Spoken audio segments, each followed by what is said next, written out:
Now they say that audio is 50% of a video, and probably the more important percentage of a video is being able to hear the creator clearly in any video. You can forgive some grainy images, but you don't forgive dodgy audio.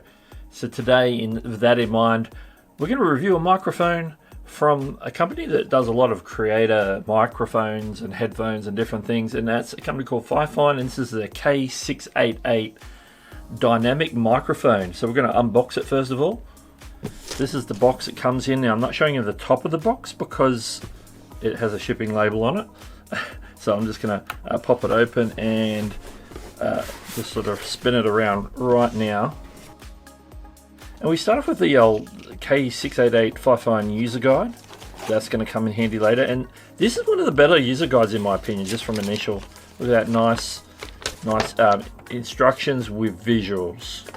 You can see on both sides there, it tells you how to get it all set up. So we'll be looking at that in the process of setting up. So let's take the foam off the top. So we've got two things here. We've got a microphone, very sort of Shure SM7B looking, and we've also got a cable, which is as well.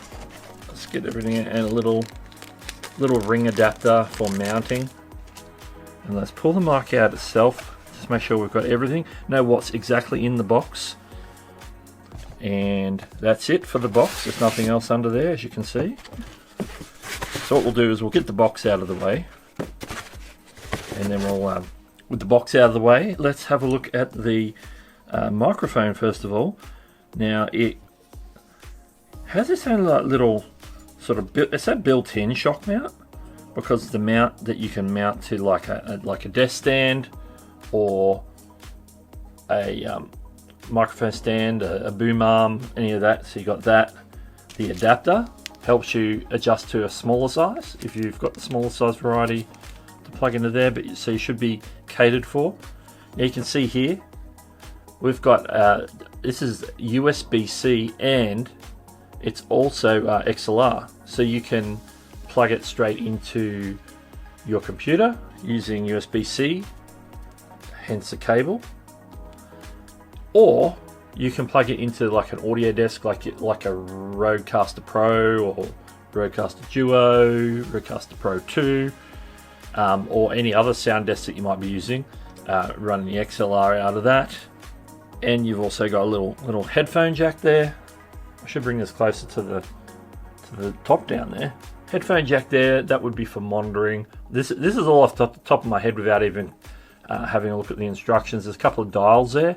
Now, with my eyesight right now, and I don't have my glasses, I can't read what that says. That would be some sort of gain control, and I would say that would be based on the USB out rather than the XLR. So we've got a bit of a shock mount for taking care of things. There's a button on the top here. It doesn't seem to be a moving button, so I'm not sure what that's for. The instructions will tell us. We will go into that in a little bit more detail. We get to the portion of the video where we do a bit more of a test and review. You can take the that's a nice soft and a reasonably good quality looking windsock or foam muff or whatever you want to call it. Now this is the capsule itself in there, so I'm going to bring that up. Probably better to turn it on the side. So a very sort of similar design style to the classic SM7B with this is like Fifine's version. And spoilers, it's nowhere near as expensive as the classic Shure SM7B. So if you're looking for that style of microphone that doesn't break the bank, then this might be your option. So when it comes to the box, what do we have? We have the microphone itself, a very reasonable length cable, USB-C to USB-A for plugging into your computer if you're using it in USB mode. A little mounting ring in case the default larger size is not correct for your particular microphone stand. And we've got the Fifine user guide that is going to tell us how to do all the setup and everything else we need to get this testing. Now the next thing we're going to be doing is we're going to be breaking this down. We're going to be setting this up, giving it some tests, and then later in the video we're going to put it up against the Rode PodMic, which is my microphone of choice on my desk for live streaming, etc. All right, we're checking out the Fifine K688 it's a dynamic microphone, dynamic, and I've currently got it set up via, as you can see there, right there, XLR mode, and so I've got it running into currently my Rodecaster Pro 2, which I'm recording on. The audio on the camera is just my above shot there. You can see it when I put my finger on it. It's actually in the shot. But yeah, that's just catching the ambient audio going to the tape, which is one I usually use when I'm recording straight to camera. And so we're going to basically jump between the room audio and the Fifine's microphone's audio. A couple of things to note when you're running XLR or running either way for some of this as well is not to get too close to the microphone. It says 4 to 6 inches. So if I get right up on this, you're going to hear the plosives. So it's going to help reduce the plosives. Plus what I'm doing is I'm sort of talking across it a little bit. I'm not talking right into it. I could talk right into it because it is top addressing, which is this part here. Not like the sides so much, but top address. But I'm going to keep my distance just so the audio doesn't peak and so I don't get as many of the plosives that you would get if you got too close. So sometimes you get like a handheld mic and you can like go up and some people are rested on their chin. That's going to increase the chance of plosives, but in this case we don't want to increase the chance of plosives. So this is sort of what it's going to sound like. Now what I am going to do is we're going to compare it to the Rode PodMic. Now I've only got the XLR version of the Rode PodMic, so we're going to compare XLR to XLR. What we'll do is we'll do a session with the Fifine and a session with the Rode PodMic, just using some of the default settings in the Rodecaster Pro, apart from maybe giving a little bit of gain where it's required, because each microphone will treat gain a little bit differently. And currently on this one, I've got the additional windsock to reduce plosives. This foam mount comes off on the Fifine. I'm not going to do it while I'm talking into it, but that actually comes off, so you can actually probably get a compatible one that will maybe give you a different color or something like that. But noting color, the Fifines do come in different colors. I've got the black here, of course, but you might want to be looking at, there's a white version, and I believe it was a pink. So you can check that out via the links. It'll probably have options for all three. What we're going to do is I'm going to switch out to the PodMic for a quick PodMic test, and then we'll come back. Some of the what we hear is going to be all for post-production when we hear it, when we listen into the video, just as a comparison. I've been using the Fifine for my last couple of live streams, and I was a guest on a live stream just earlier today, and it's done a bang-up job. I'm very, very sort of surprised, and well, no, I don't know if I'm surprised, but I'm happy. I'm happy is probably the word I'm looking for with how this mic performs so far. There's probably some things I could do to dial it in. I did check some to make sure I have the basic settings correct on the Rodecaster Pro for that input, because I did swap it out for the PodMic. Now we're back. You can see I've got the Rode PodMic plugged in. What I'm trying to do is try and stay a similar distance than I was on the Fifine. So here it is. This is the Rode PodMic. All I've done is I've plugged it in, same XLR channel, but then I've gone to the PodMic preset. I could have stayed on the dynamic mic preset, but PodMic has a specific preset. Letting the Rodecaster do everything else. There might be some processing on that, as it would have been with the Fifine, just the basic processing that the Rode does on the microphone. So this is the Rode PodMic, and just to keep in mind, the Rode PodMic I have is the XLR only version, the original. They do have a newer version that is XLR and USB, which would be exactly like the Fifine. So if I had that, I would test also the USB quality out of this. But of course, I don't have that. in my particular version of this microphone. This is the Rode PodMic. This is also a dynamic microphone that can plug in via XLR to a mixing desk, whether it's a Rode or a Mackie or a different brand like that. Whatever brand is out there, go XLR.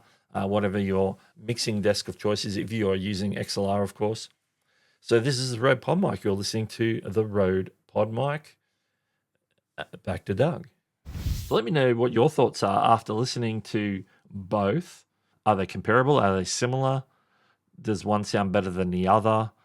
Is it because is the Rode sounding better because the PodMic sounded better because I've been using it longer and I've dialed it in a bit more? Does the Fifine sound just as good? Does it sound better? That's all subjective and to your ears while you're listening to the video. And the next thing I'm going to do is we're going to use it in USB mode. So we're going to use the USB portion of this, which means it bypasses the Rodecaster, it bypasses the XLR output, and then we're going to be able to see what difference there is with the PodMic in terms of being a USB microphone. And that's the good thing about it being a dual USB and XLR mic is it's an upgrade path. You can start, you don't have a mixing desk, you can start with the USB straight into your computer. But later, if you're doing an upgrade and get something like the Rodecaster Pro 2 or the Rodecaster Duo or some other desk that you can plug into your computer as well and plug in multiple microphones, you're going to come up with a lot of extra features and options, and this mic will go from the USB through to the XLR and won't skip a beat, because this is XLR level already. We're going into the Rodecaster mic, so let's go and listen to it as a USB-C. Okay, now we've got that hooked up via USB, and so I've got the USB cable running into my Mac, and what I've done is I've run that into my voice recorder app, the default one that comes with the Mac. I've got the gain up mostly all the way on the microphone because you've got to use the gain control on the back to do that. And so this is what it sounds like with no processing whatsoever, just raw straight to the voice recorder app. And so that's just recording straight whatever the microphone is naturally picking up. Now I did notice when I was tapping around that was a little bit of mic noise when I was reaching around adjusting the gain. And so what I'm doing now is making sure I don't touch the microphone at all, just to get it clear. One other feature that happens when the microphone is in USB mode is that there's a little button up here, which I will get you a shot of. That is actually, I'll get the shot while I'm recording. Here we go. There's a little capacitive button up here that is currently green, which means the mic is on. If I tap it, it'll mute. So it's like a tap to mute on the microphone, which only works when it's in USB mode. What also is to note is that there's a headphone jack out the back. So then there's a secondary knob that I can control. I can listen with, if I got regular plugging in 3.5mm headphones, I can plug them in and monitor what's going on. So I could use my in-ears, for example, which I currently have plugged into my Rodecaster, but I could use my in-ears to monitor. So I could monitor myself without going through any sort of processing. And then I don't have the latency of going through the computer and coming back out if I was like plugging to the headphone jack on my computer or running it back through the Rodecaster Pro 2 or anything like that. Let me know what you think about this. Remember, this is unprocessed audio. I've done nothing to the audio to get it processed for the video, just so you can hear what it sounds like raw and unfiltered. Obviously, if you're live streaming, say with OBS or something like that, you're going to be tweaking some of the compression and noise gates and different things, and maybe adding a little bit of EQ. Like I do when I record videos with this mic up here, I'll be recording that, and I'll a little bit of EQ, maybe get rid of a little bit of the room noise that's about, because there's a little bit of echo and tiles and walls and whatnot in my current setup. So yeah, that's what it sounds like, and let me know what you think. Now, we've both listened to all the various tests of the Fifine and the Rode PodMic, Fifine, both with the XLR and via USB. So what are your thoughts? Let me know in the comments. But in my mind, this Fifine held up very well in both formats. So I am really chuffed by the performance. A couple of noticeable differences between this and, of course, the Rode is the weight. This is very much lighter than this. I don't know if that is going to have an effect in terms of sound, but it certainly does in the way that when it mounts onto, say, like an arm like this. And yes, Fifine do sell arms for these as well. Any mic arm will do, any desk mic stand will do. You can go and pick one up, and because they all use these common threads. In regards to that, I think that can affect like any sort of tapping sound. I did notice in some of the testing when we were setting these up on the arm that if I dinked around on the back here while it was on the arm, I was getting definitely some mic noise, some tapping noise. So when using and when recording, you just don't want to be bumping into the microphone or the stand that it's on at all. Purely from sound, I am very impressed with the Fifine. Let me get rid of the Rode. I am very impressed with the Fifine there in the tests that we did. Definitely, I would use it in like podcast situations because it is comparable to the PodMic, to the SM7B and the various models in price points up and down. Now in the lower end of the price point, this is good, but it does sound good as well. I am very, very pleasantly surprised. Yeah, as I mentioned just before, let me know in the comments, listening on the video, hopefully you used headphones. If not, go back, listen on headphones again. Let me know what you think about the Fifine K688. And if you want to go and check all that out, then make sure you go and check the link in the top of the description, or there'll be a card right at the end of the video that'll take you to this microphone on Amazon. And if you want to check out more audio gear, particularly microphones that I've reviewed before and unboxed, I'm going to have a playlist here. Well, in the meantime, this is Doug, and I'll catch you later.